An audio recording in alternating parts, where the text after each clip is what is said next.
What up, boy? What's up, brother? Oh, I gotta move this cord, man. I got the cord all up in my biz. Hold on, let me see.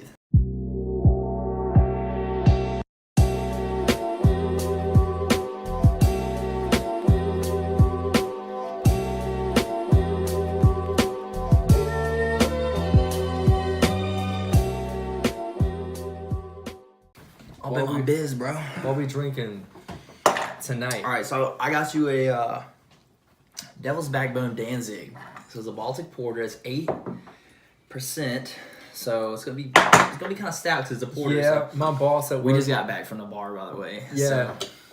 So this ain't our first one of the night, but it's gonna be. Ain't even gonna lie, I'm kind of feeling it just a little bit. Yo, I forgot how to use this.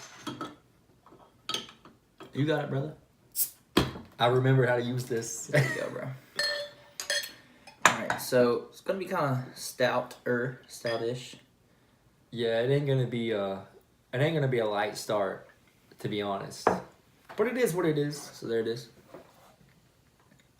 Out of Devil's Backbone. Obviously in Virginia, local. We support those local dudes, you know. You know how we be. We about it. So it's been a while since we had an episode. Been a long time. Jonah disappeared. Yeah. It wasn't Dev. It wasn't Dev. It was me. All me. But we live like 5 minutes from each other now, so it's going to be a lot easier. Dude, I flipped the bottle cap. Now it's gone. Yo, it's right here. Alright. It's right here. Alright. Doesn't matter. We missed talking about the Super Bowl. And Let me tell y'all. So, I told everybody, don't sleep on the Rams. The Rams made it to the Super Bowl. He told me last summer. I made this prediction last summer. He did. So the Rams made it. Obviously not the best Super Bowl. No, it was a great defense. It was a great Super Bowl. It was a good defensive game, but people who don't really watch football and then decide to watch it thought it was boring because they want to see points scored, right? Obviously, any sports team you want to see points scored. That's what's exciting. If you're a fan of football, you understood that game. You're like, that was good. But if you just like sports in general, that's why people like sports because they want to see the points scored. They want to see the players do what they do best, which is score. Yeah, that's what wins a football game. So, like they say, offense wins games, defense wins championships. And the defense really shut down Jared Goff and the offense. So we had C.J. Anderson. We didn't get him quite going. We couldn't really get a good run game going. Todd Gurley's still hurt. Didn't officially come out. Yeah. Didn't officially come out in the press, but he was hurt. And Tom Brady did Tom Brady things, and we talked about that before. We did. Let's discuss something else though. Do you think the Rams should have made it to the Super Bowl? I know there's a big thing. Everybody's texting me. Everybody's hitting me up. Snapchat, everything. Instagram. People were hitting me up like, dude, Rams shouldn't have made it to the Super Bowl. There? Saints got robbed. There was a bad call. And I understand that call would have changed. It could have changed the way that game went. The Saints could have won. But then again, if you played the game to the point where one call changed the outcome, should you have won? That's my opinion. Not only that, also in overtime, he threw the game-changing pick. That was the biggest thing. That was the biggest, decision. Good. And the beer? Yeah. It's very good. It is very good. Let me finish this thought first. He threw the game-changing pick, and then the Rams came back, and they won. They deserved it. I think they deserved it. Do I think it was a missed call? Yes. Yeah, 100%. It was. I think it was a missed call, but it would have changed the game. Given their field position and everything, they may have kicked it, whatever. It wouldn't change the game. But like I said, because the defensive game of the Rams was so on key. Wade Phillips everything was key. One of the best defensive coaches there is, if arguably not the best. Yeah, really. Okay, the beer. It is really good. It's not what I expected. It tastes a little bit better than I thought it'd be. I was expecting to be overwhelmed by it, but I'm not really. I think it's one of those. It's good for me, anyways. It's so good that it's dangerously good. You want to drink a little bit more, and by the time you have a couple, you're feeling pretty good. So I'm definitely feeling that 8%. Definitely feeling that 8% alcohol. It does have this cold brew kind of flavor to it. It does, yeah. I do like it. Is it something that I would drink throughout the night? I would definitely go to a bar and drink it. Have one maybe, but it's not something I can keep going. It's very it's very roasty.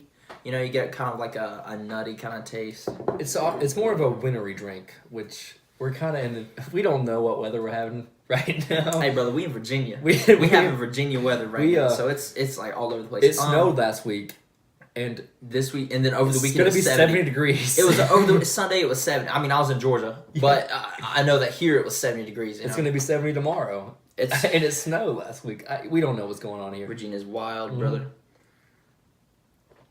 But it's very good beer. That is a good beer. I don't know that I would. Let's see if I go out and I get that. I'd probably pay like $6. Yeah, especially the bar we just left. That's how much they probably run you for that. $6. You think so? Yeah. For a porter, 8%, probably about $7. Yeah, you're right. I probably have some that are 8. They have some that are 8, and I don't know. That's a lot for a beer. Those are like they're really high. They're high gravity beers, and they're pretty like their imperial IPAs was like above 8. So we're talking about 8 right here. But for a porter, probably around $7.50, $8. Hey, you could go to the Super Bowl this year and get a beer for $5. Yo, because Atlanta, bro, Atlanta in the game started pulling them clutch moves, bro. I mean, you pay thousands of dollars to go to the Super Bowl. Food shouldn't be that expensive. Let's be honest. It shouldn't be in Atlanta. It was clutch doing that. Their new Mercedes-Benz Stadium, which I was in the old Georgia Dome before they tore it down. Me too. I went the last year they had it open. But I threw football at Cam Newton there. So, I mean, weird flex, but I was at a football game there. I didn't throw football at Cam Newton. Threw football at Cam Newton. So for Apple commercial.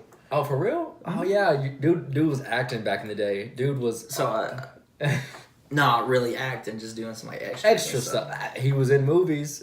He was in Life of the Party. He was in some Netflix show. I don't know. I've seen you on Netflix, whatever that show is. We need to finish these beers. We do. Okay, final thoughts on the Super Bowl though, as we finish these. The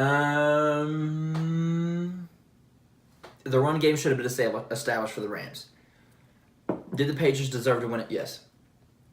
One of the best teams of all time. Tom Brady's the best quarterback of all time. Yeah, and not only that, Bill Belichick just honestly outcoached Sean McVay, which he said in the post. And Sean McVay, the post interview. No discredit to him. Like, he is the youngest coach to reach the Super Bowl ever. Yes. And he's gonna continue to do good things with that team. And I honestly think.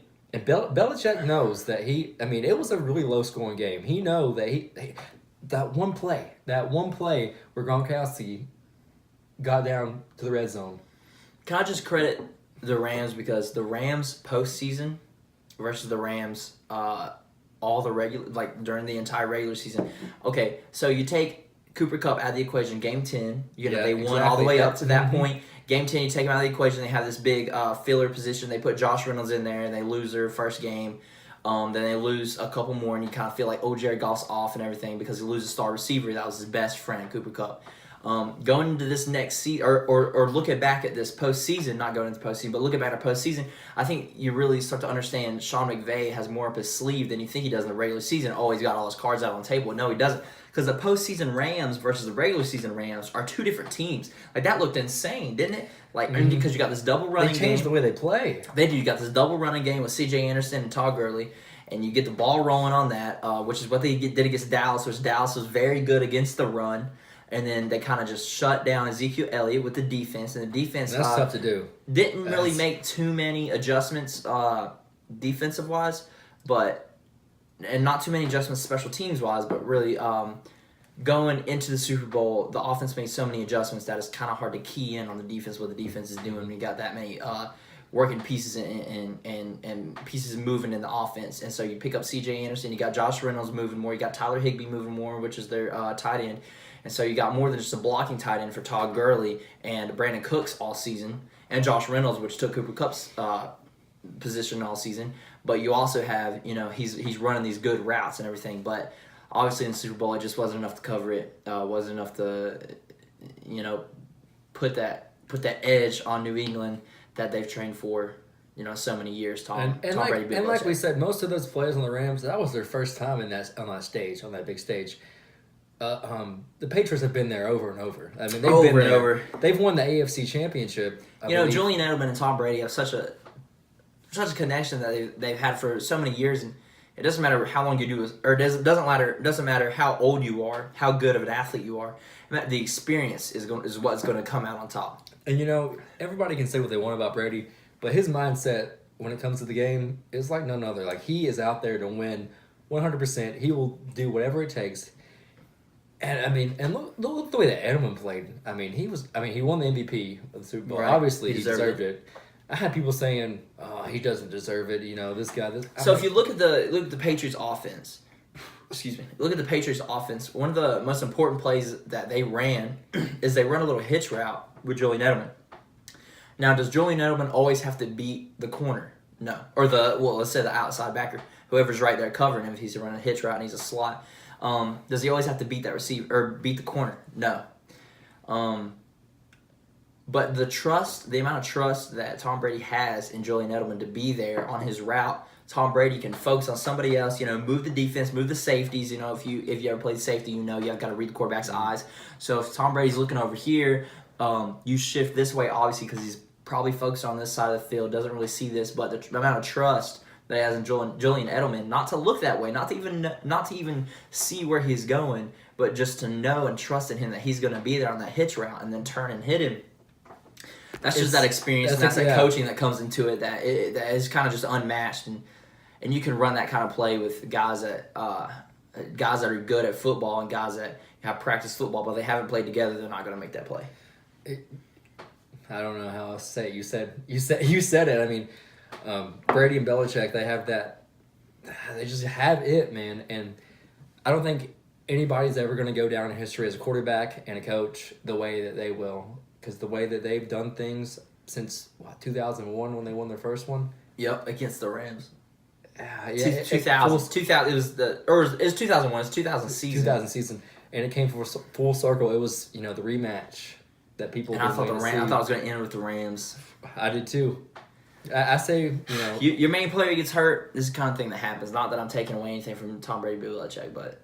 If Todd Gurley had been healthy, if he's 100% healthy, that's a completely different game because the run game is definitely different because they couldn't get it going, and that's not 100% their fault because he was hurt, and C.J. Anderson just couldn't get it going that game.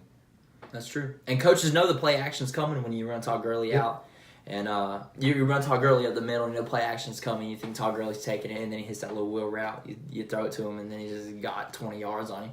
Coaches know it's coming, but there's not really much you can stop because it's Todd Gurley and Jared Goff. But if he's hurt, it is a different game. It's a completely different situation. So the final thoughts are, I think we both agree, the experience was what helped them win. Yes, and injuries kind of held the Rams back. Most definitely. So I say we finish these beers, and it's going to be it for this one. Yep. Check it Danzig out. Baltic Porter by really Devil's Backbone. Not bad. Lexington, Virginia. Check them out. Not bad. Local. Devin Jonah. Jonah.